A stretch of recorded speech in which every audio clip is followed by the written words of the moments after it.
Que bom, né? Essa pré-prova. Tranquilos?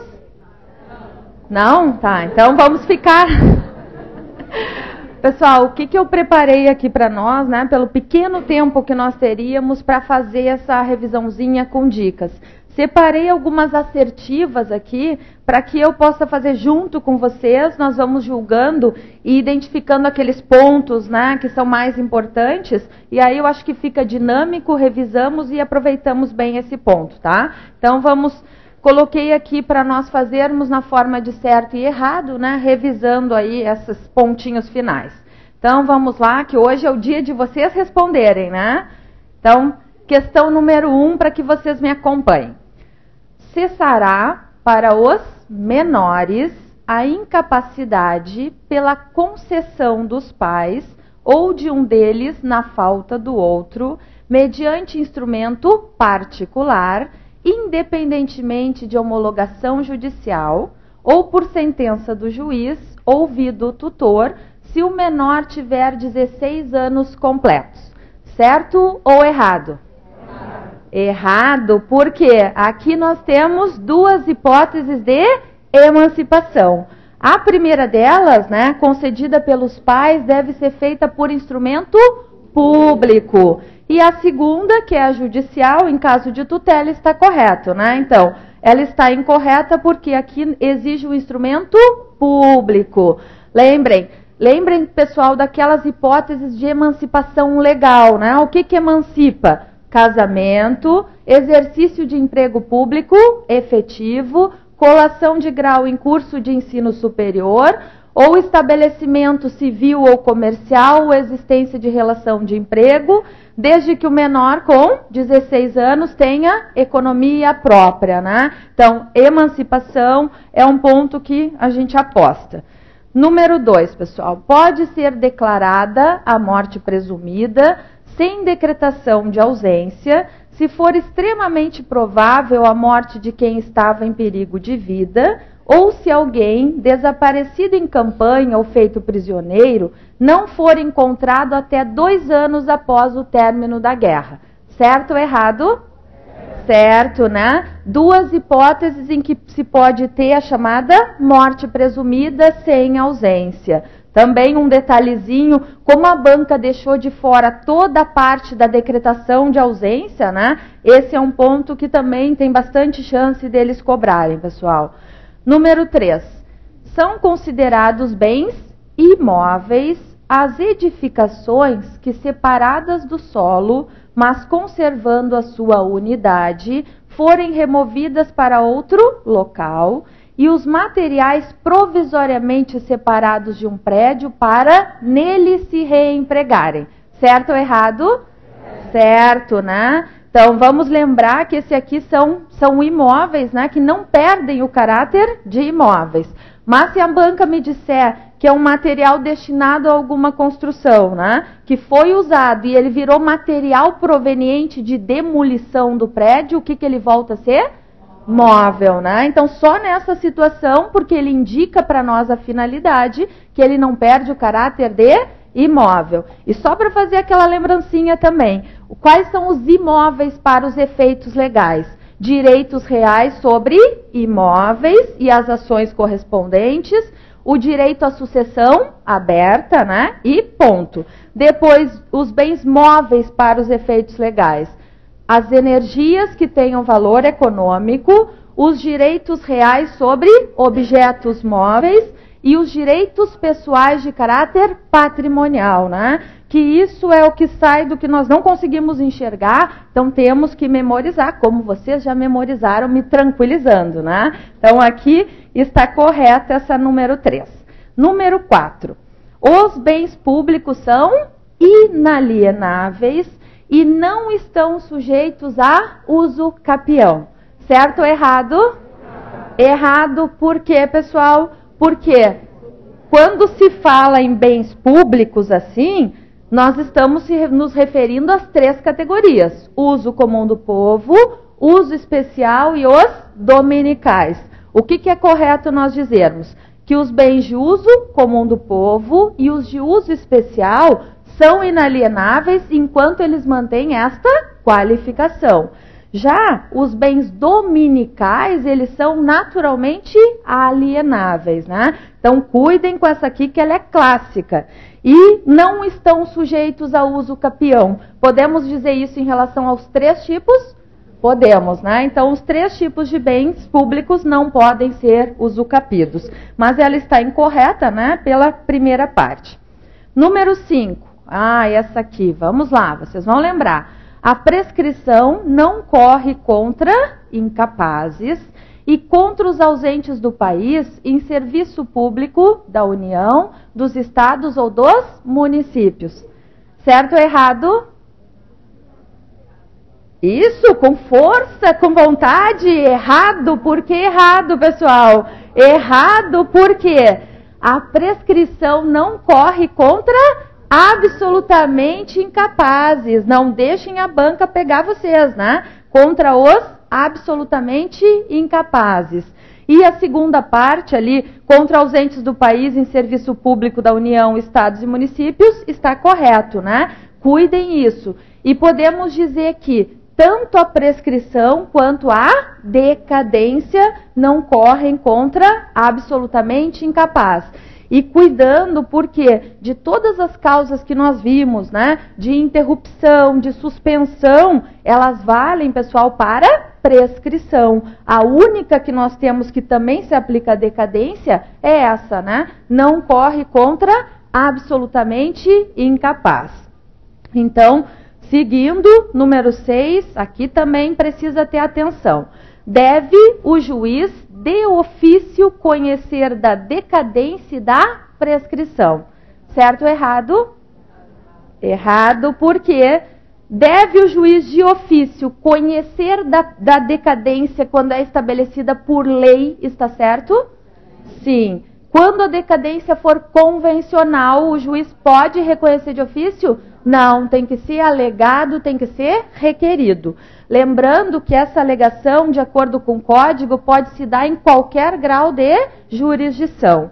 E a prescrição, né? A prescrição, lembrando que lá pelo Código de Processo Civil, o juiz, né, pronunciará de ofício a prescrição. Então, o que nós temos que lembrar? Quando for decadência legal, juiz pronuncia de ofício. Decadência convencional, não pode. Prescrição, mesma coisa que a decadência legal, né? O juiz tem esta possibilidade. Então, número 6 está errada também. Número 7. Não podem ser admitidos como testemunha os menores de 18 anos. Está certo isso? Não podem ser admitidos como testemunhas os menores de 16 anos, né? Então, achamos uma exceção para um ato da vida civil que o relativamente incapaz pode praticar. Qual é? Ele pode ser testemunha, né? Então, por isso está errado. Número 8. Ainda quando se outorgue mandato por instrumento público, pode subestabelecer-se mediante instrumento particular, né? Então, outorgou lá através da procuração por instrumento público. Pode se subestabelecer por documento particular? Pode, né? E essa aqui também aparece muito em questões de prova, deixem bem destacado para nós. Número 9. O mandato, em termos gerais, confere poderes para alienar, hipotecar, transigir e firmar compromisso. Tá? Muitos poderes para esse mandato em termos gerais, né? Demais. Então, o mandato em poderes gerais, pessoal, só confere poderes de administração. Para ter, né, poderes para alienar, hipotecar e transigir, tem que constar expressamente. E um outro detalhezinho, o poder de transigir importa o de firmar compromisso ou não importa? Não importa, os poderes devem estar distintos, né? Transigir é um, firmar compromisso é outro. Então, aqui está errado, por quê? Porque tem que ter poderes especiais, né? Tanto para um quanto para, no caso do firmar compromisso. Outra exceção aqui na número 10. O maior de 16 e menor de 18 anos não emancipado pode ser mandatário. Certo ou errado? Certo, ele pode ser mandatário. Mas ele pode ser mandante? Não, porque para ser mandante ele tem que ter plena capacidade, né? Então aqui também é uma outra exceçãozinha valiosa.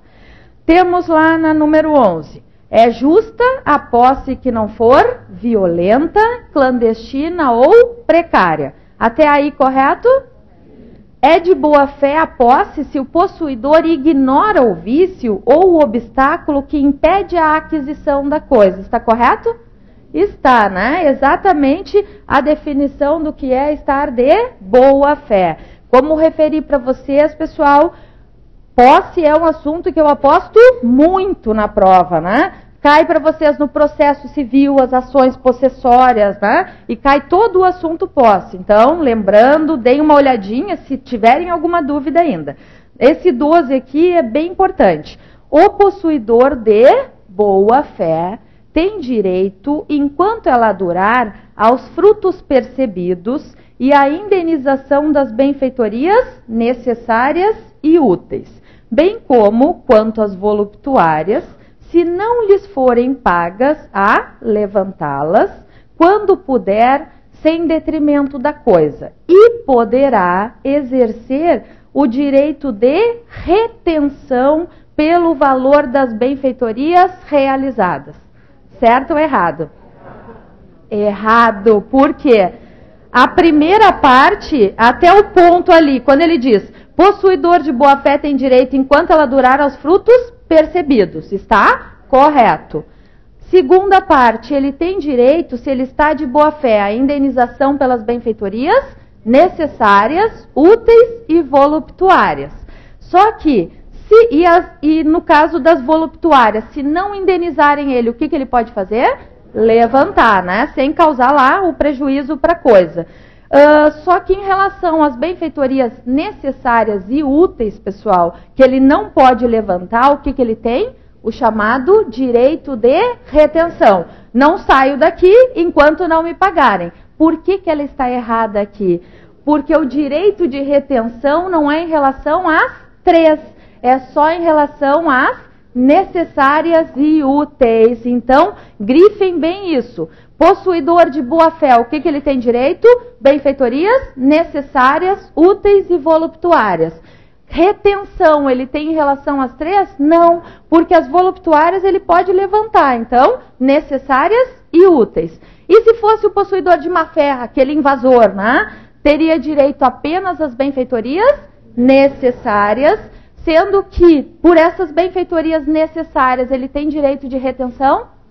Não. E mais uma coisinha. Quando for indenizar, o reivindicante for indenizar o possuidor de boa fé, por que valor ele deve utilizar? O valor atual. Se for aquele invasor, possuidor de má fé, ele pode optar entre o valor de custo e o atual. Então, aqui, né, é o detalhe que tem que cuidar. Retenção só para o possuidor de boa fé e em relação às benfeitorias necessárias e úteis.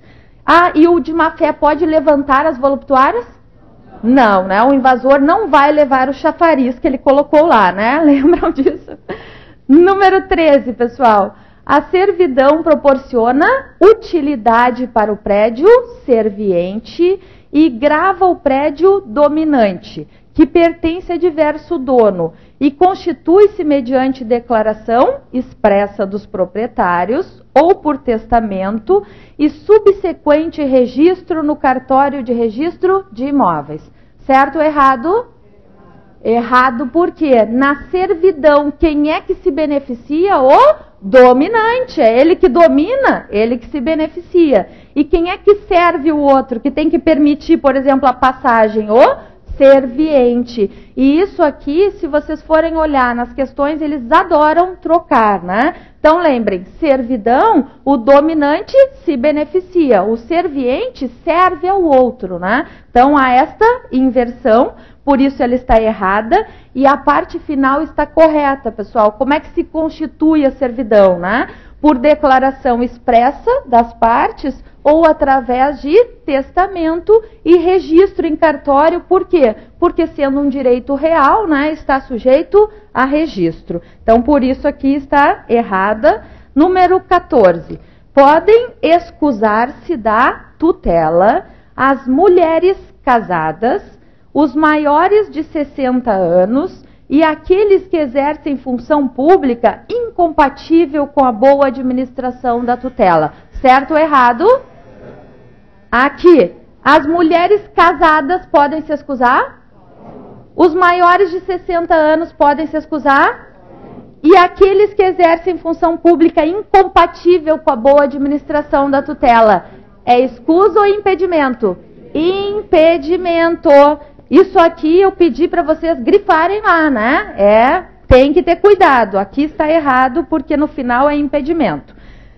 Depois, quem é que está sujeito só para fazer a retrospectiva à tutela? Aqueles menores que estejam na ausência do poder familiar, né? Ou seja, quando os pais faleceram, foram julgados ausentes, ou então quando eles decaíram do poder familiar, né? Depois, na número 15, a interdição do pródigo só o privará de, sem curador, emprestar, transigir, dar quitação, alienar, hipotecar, demandar ou ser demandado e praticar em geral os atos que não sejam de mera administração. Certo ou errado? Certo, por quê? Porque a incapacidade do pródigo é relativa. Se ela é relativa justamente a estes atos, que nós vamos lembrar assim, ó.